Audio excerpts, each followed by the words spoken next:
Hey, hello there. This is Mike Root with Fitness for Golf TV, and I have the good fortune of getting together with Pat Drickey of Stonehouse Publishing, and he is a guy that I've come across because I had actually got one of his pictures that he was a photographer on as a prize when I won a tournament. So I was really excited to meet him, and we're going to hear a lot of good things. So Pat, welcome.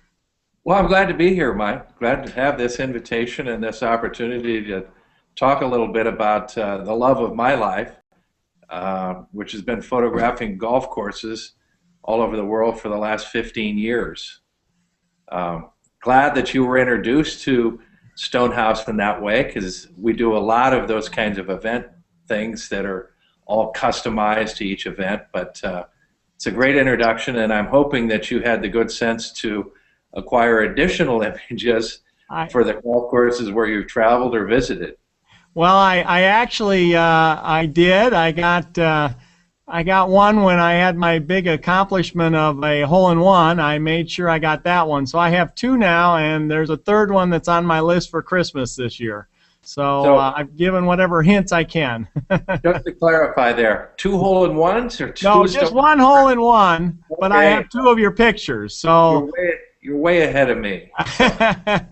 Well, I'm not sure which is more valuable, one of your photos or a hole-in-one. We'll see. Oh, golly, that's nice to hear. But hole-in-one's pretty special territory. So. That's right. Exactly. So why don't you tell us a little bit about, how you got started taking photos of the world's greatest golf holes and how you made it a life pursuit? Well, I'll go way back. I joined the Navy so I wouldn't get drafted and have to go to Vietnam, and then the Navy had the bad sense to send me directly to Saigon. But I think because the Navy eats better than the Army, we attracted the AP and UPI photographers. They were the first guys. I was 19 years old, and they were the first guys I ever met who never complained about their jobs and always talked about the next assignment. And I heard that, and it struck me as, what do these guys do? The only photography I knew anything about was taking wedding pictures or high school portraits, and I had no interest in that. I was after an adventure, so I decided when I got out of the Navy I'd be a photojournalist, chase that a little bit, and then settled back in Omaha, Nebraska, my hometown, and went to work for one of the big architectural firms. And as my career unfolded, I became an independent freelance photographer, did a lot of commercial work. One of my clients was out of Lincoln, Nebraska, Cushman Enterprises, which was heavy into the golf course maintenance business. We produced a calendar for them every year, and it was kind of a tool girl concept. Didn't mind that. The girls were pretty. And anyway, they hired a young marketing director, about a 24-year-old female who just hated the concept but couldn't deny the success of it. When we were finished one of the assignments, she said, "Please, Pat, come up with a new format for a calendar that Cushman and I would be proud to hang in the president's office of any country club around the world." And I said, I'm in. I've been playing with this panoramic format, and I knew the instant that I put it on a golf course, it was a perfect marriage. So 15 years later, the format we established back then is still going strong. And I had the good fortune to package. That's why with a Stonehouse print, you'll always see the white surrounding paper. We designed that so guys could collect autographs when they're at a tournament, and always have the whole illustration of how the hole plays.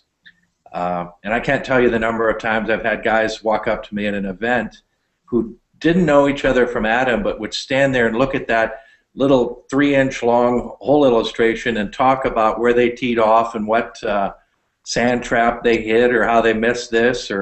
And to me, that's when what I created becomes art. When two strangers start talking about an experience they had as a result of what I presented, that's what it's all about for me.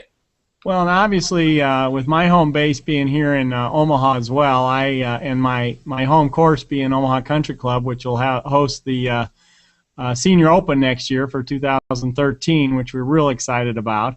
You've photoed a number of the holes there, and you've done a remarkable job. So I love those, and that's how I got introduced to your work. But I was amazed. Not me. That's young Dan Murphy. Oh, well, that's right.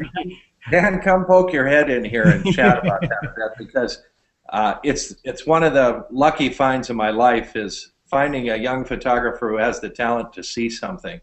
And I'm so pleased with his work. But I gave him the exclusive assignment to handle that event, and he's done just a terrific job. So. Well, he really has. There's some great stuff there, and then you know, I went on your site, and you know, really going on your site at I think it's stonehousegolf.com. Is that correct? Yes, it is. Yeah, stonehouse.com. Yeah, so if you go on the site, it's really more of a wish list of all the wonderful courses that you really would want to put down on your to-do list to get played if you're an avid golfer. You've got obviously Pebble Beach, and you've got Royal County Down, which I was fortunate enough to play earlier this year, and you've got a number of holes. My favorite course, Ironhead over in Ireland.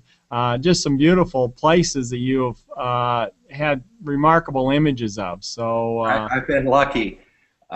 Initially, we started with Cushman, but wound up with Rainbird. Sure. Paying me to go to Pebble Beach. My day rate back then, I think, was $12.50 a day, and I took any assignment I could get at those rates, and all travel expenses paid. And I got out there. That was the first year of El Nino, and I was stuck at Pebble Beach for 6 days waiting for the rain to stop. Every morning I would call the agency and say, "I'm still here. It's on your dime. I don't care." I knew they had an assignment over in Palm Springs, and I said I could go over and come back if that had helped. They kept saying every day, they said the same thing. Pat, they don't call it sunny California for nothing. Just hang out and wait. It'll break. Well, 6 days later it did, and I got a shot of number 7 that was just pristine. That's, of course, their signature hole. Right. But using that panoramic camera, the Pebble Beach people had never seen that hole shot from the perspective of a player standing at the tee box and seeing that rocks on the right-hand side, and they gave me a license for 5 years. I was one of 4 photographers who was licensed to photograph Pebble Beach. I had no idea what that meant, but later that year I get calls like from AT&T, would like to have you come and do some shooting at Pebble Beach, and I said, wow, this is different territory for me, but I took advantage of it and did the first print for the Pro-Am in 1995 out at Pebble Beach. It hasn't changed literally one iota from that original concept. But we sold a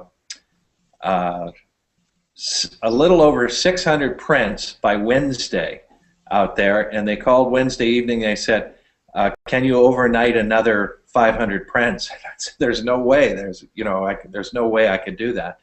But I knew at that point that we had a future. And now, Pat, can you? I think I've screen shared this. Can you see the picture? That's the image. Yeah. So this is the image that's off of Pat's creation, and it's just awesome. I mean, I remember playing that hole. I played it. As a matter of fact, I played it earlier this year, and it's just a spectacular hole and wonderful. But if you go to the site, I don't want to detract from it, but this is the opening page. If you go and you want to take a look, he's got all the most fabulous courses. Some of the ones that he gets the highest requests will be right on this first page, and you can click on the image. For example, here's Old Head number 14, which shows the lighthouse, which was the very last place to ever see the Titanic before it went down. Was the folks that were in this lighthouse. Lusitania.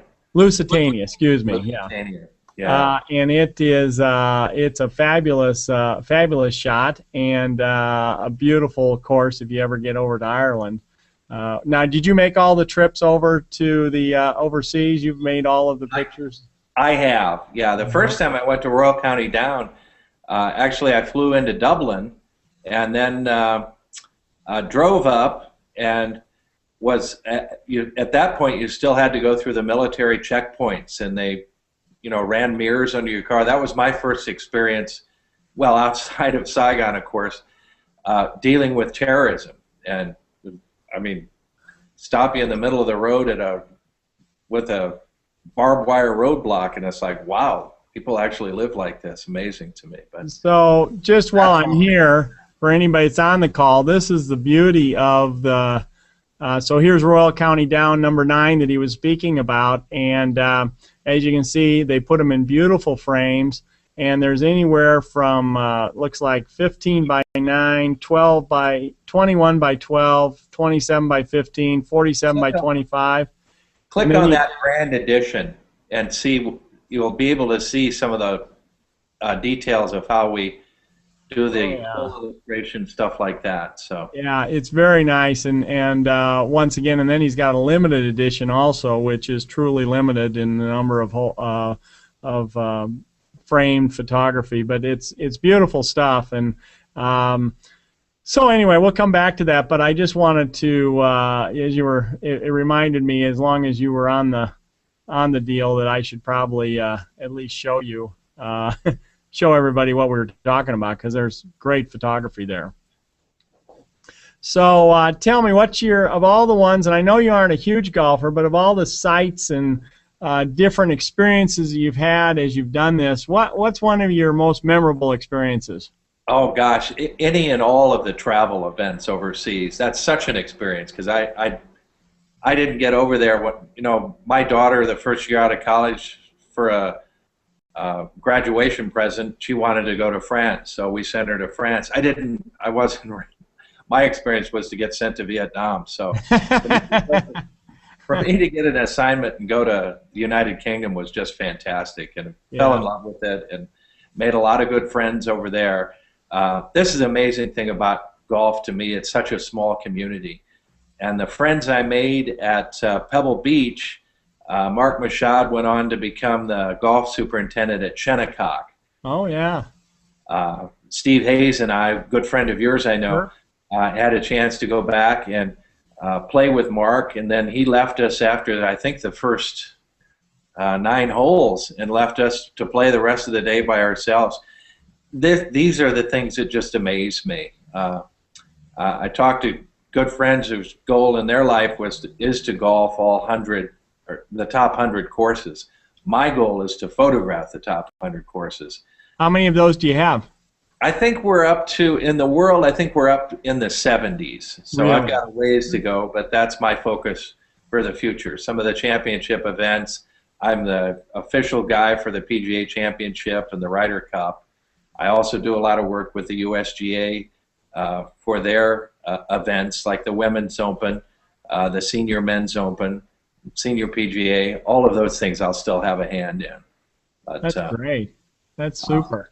Best golf course in the world, as far as I'm concerned, is still Pebble Beach. That experience is second to none. But there's a special place in my heart for the Sandhills. And Dick Young's cap has created an absolute gem out there. It's unbelievable. If they ever have a chance to come to Nebraska, try to get a chance to play the Sandhills. It's like nothing else you'll ever visit.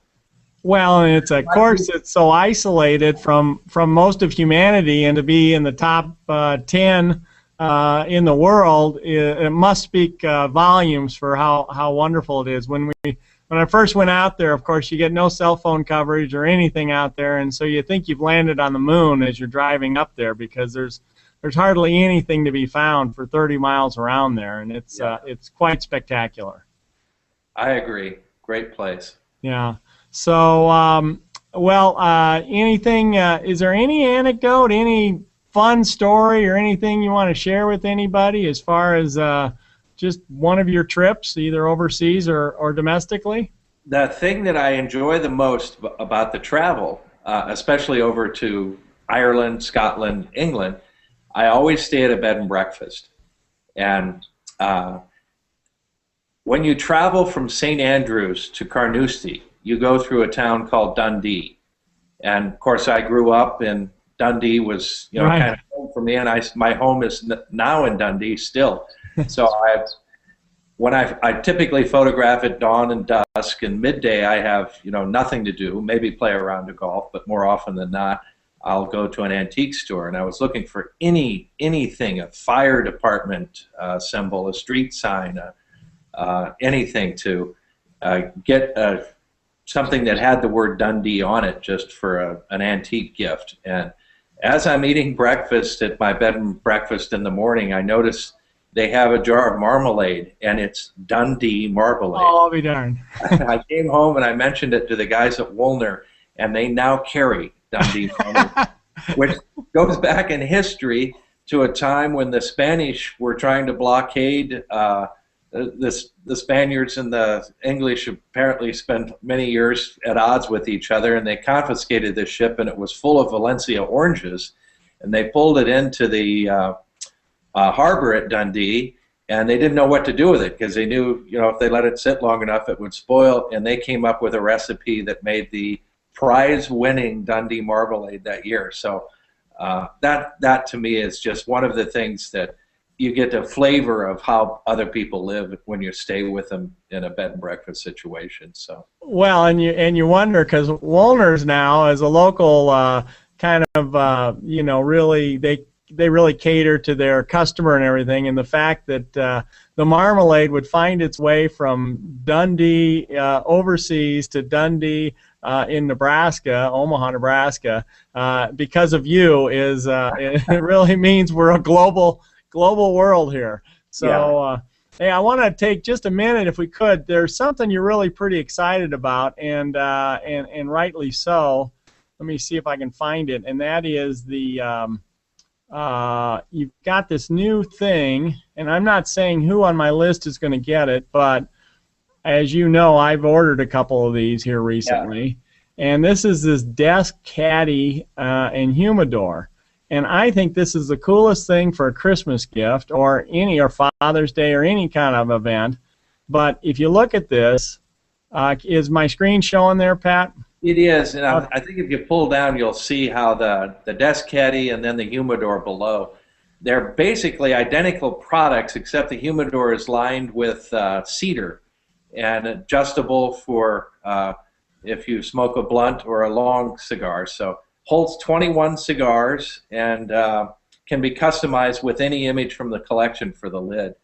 Yeah, so this is really cool. So let's just say, for example, that I want to do the desk caddy, and so I'll click there and I'll go find, for argument's sake, we'll go ahead and do your newest, well, not yours, but Dan's newest picture, which is really an awesome shot. Everybody that knows this course knows it. That's Omaha Country Club number 9, looking up at the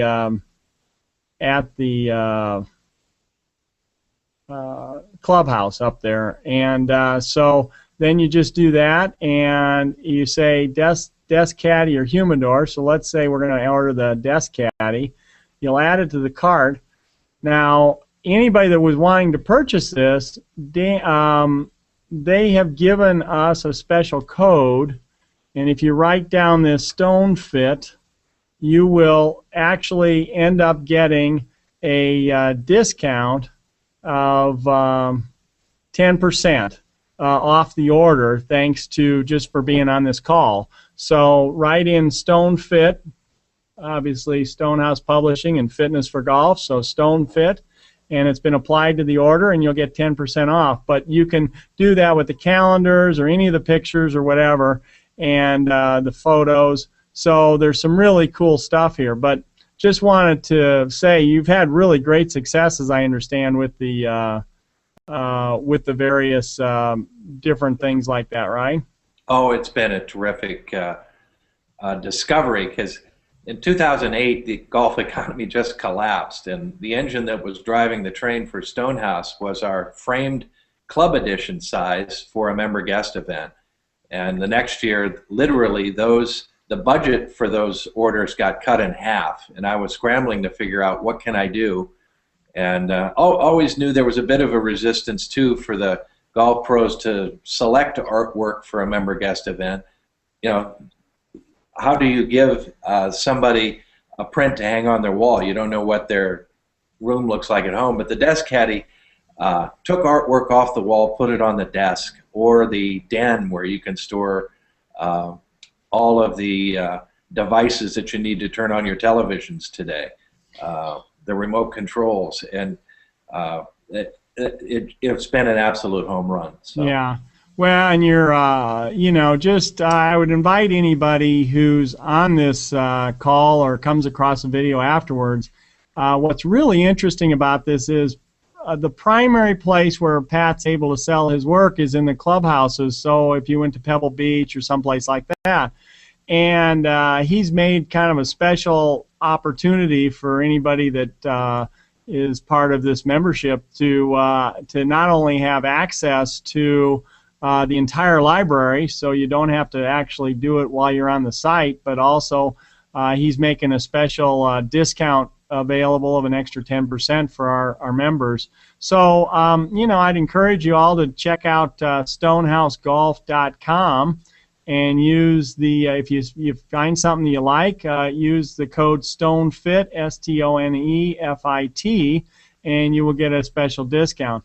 But more importantly, when you go to stonehousegolf.com, what I would do is I'd take out a piece of paper and start making a list of all the wonderful courses you're going to want to play, because he's got some beautiful, beautiful artwork and some wonderful photography that he's done. As he pointed out immediately, that in my little office here, I have unfortunately photography that's not his, so he's working on upgrading that, so for future editions maybe we can have some of his work here. It will be done, Mike. That's right. So listen, I want to be mindful of the time, but Pat, anything else you want to leave us with before we go off broadcast? Well, just to say that golf is just an outstanding community to be involved with, and I want to thank you for the opportunity just to do this little presentation, and look forward to doing this again, because it's great fun for me. Well, and we'll get maybe Mr. Hayes on one of these in the future, and we'll have some real stories to tell. So that would be fun from your place. But anyway, thanks much for spending the afternoon with us, and we look forward to seeing you down the road. This is Mike Root with Fitness for Golf, and Patrick Drickey with StonehouseGolf.com. Thanks much, everybody. Thank you. Mm-hmm.